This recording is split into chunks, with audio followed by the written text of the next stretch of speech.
आज हम आपके लिए बहुत ही ज़बरदस्त मूवी लेकर आए हैं जिसका नाम है बश विवश 2। ये मूवी बश का दूसरा पार्ट होने वाली है। तो कहानी की शुरुआत होती है गर्ल्स कॉलेज से, जहाँ कई सारी लड़कियाँ कॉलेज में लंच के लिए सभी इकट्ठा होकर लंच करती हैं। लंच खत्म होने के बाद सारी लड़कियाँ जो कि अभी तक एक दूसरे से बातें कर रही थीं, वे अब सभी शांत हो जाती हैं। ये देखकर सब हैरान रह जाते हैं। तभी एक आदमी अंदर आता है और 10 लड़कियों के नाम पूछता है। उसके बाद दूसरी जगह टीचर को कोई गिरता हुआ दिखाई देता है। वो कोई और नहीं, एक गर्ल स्टूडेंट थी। उसके पास भागते ही जाती है।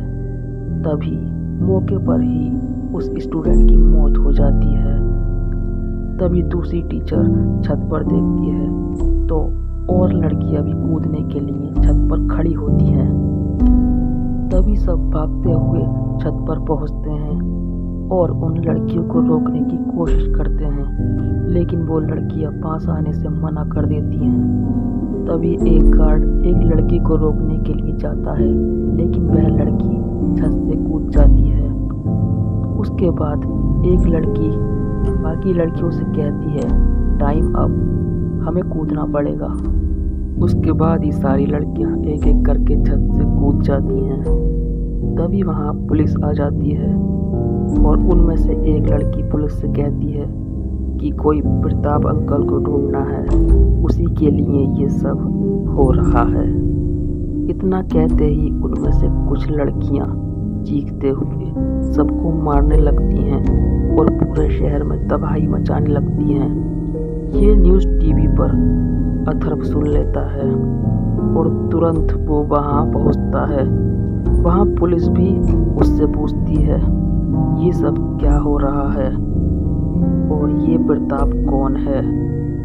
वही बताता है इन सभी पर वशीकरण किया गया है। तभी वो आदमी बाहर आता है जिसने इन लड़कियों को वशीकरण में कर रखा है। वो आदमी अथर्व से पूछता है, तुम प्रताप को कैसे जानते हो? अथर्व बताता है, मेरी बेटी को उसने वशीकरण किया था। मेरी बेटी पिछले 12 साल से वशीकरण में है और प्रताप को भी उसने 12 साल से कैद कर रखा है। तभी वो आदमी गुस्सा हो जाता है और बताता है वो मेरे बड़े भाई हैं। तभी अथर्व उसके सामने शर्त रखता है कि वो मेरी बेटी को वशीकरण से मुक्त करे, तभी मैं प्रताप का पता बताऊंगा।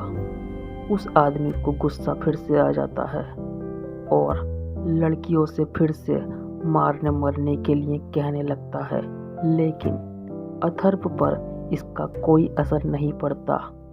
उसके बाद वह उसकी बात मान लेता है और सारी लड़कियों को बस में बैठाकर उसके घर ले जाता है और उसकी बेटी आर्या को देखता है जो 12 साल से सिर्फ मुस्कुरा रही थी।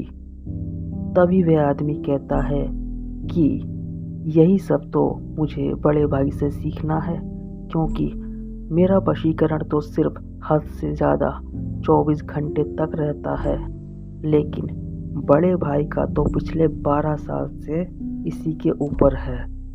इस पर तभी कहता है वो आदमी कि तुमने भाई को कोई चीज़ तो नहीं दी थी या फिर पैसे वगैरह। अथर्व बहुत सोचता है लेकिन उसको याद नहीं आता है। कुछ देर बाद अथर्व को याद आता है कि उसने चाय के पैसे दुकानदार को दिए थे, वो भी 10 रुपये। तभी वो आदमी कहता है कि 10 रुपये भाई को दे। अथर्व बिल्कुल हैरान रह जाता है और टूटे हुए 10 रुपये ढूंढने लगता है। प्रताप को 10 रुपये मिल जाते हैं। वो जाकर प्रताप के हाथों में दे देता है, लेकिन आर्या अभी भी वैसी ही थी। वो आदमी कहता है कि ये पिछले 12 साल से वशीकरण में है, उसको थप्पड़ मार के जगह उसको हिला। अथर्व अपनी बेटी को होश में लाने की कोशिश करता है। कुछ देर बाद आर्या होश में आ जाती है और अपने पापा को देखकर बहुत ज़्यादा रोने लगती है। तभी प्रताप को देखकर वो बहुत ज़्यादा गुस्सा करने लगती है और चीखने लगती है।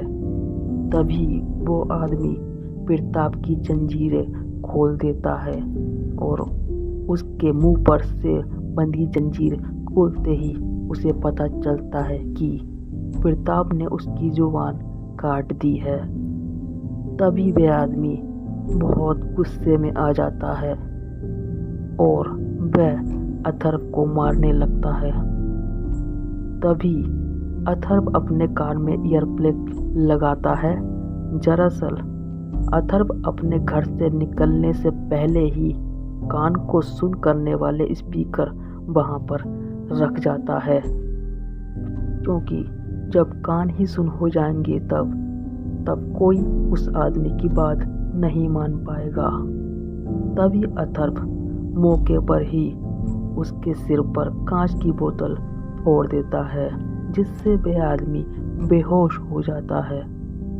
आखिर में पुलिस से अथर्व कहता है कि इसे कोई कानून दर्दनाक सजा नहीं दे सकता, इसे मैं रोज तड़पा कर रखूंगा। अब वो आदमी भी प्रताप की साथ उसकी कैद में हो जाता है। तो दोस्तों, ये कहानी यहीं पर ख़त्म हो जाती है। आपको ये कहानी कैसी लगी कमेंट में ज़रूर बताइएगा। मिलते हैं नेक्स्ट वीडियो में। Take care.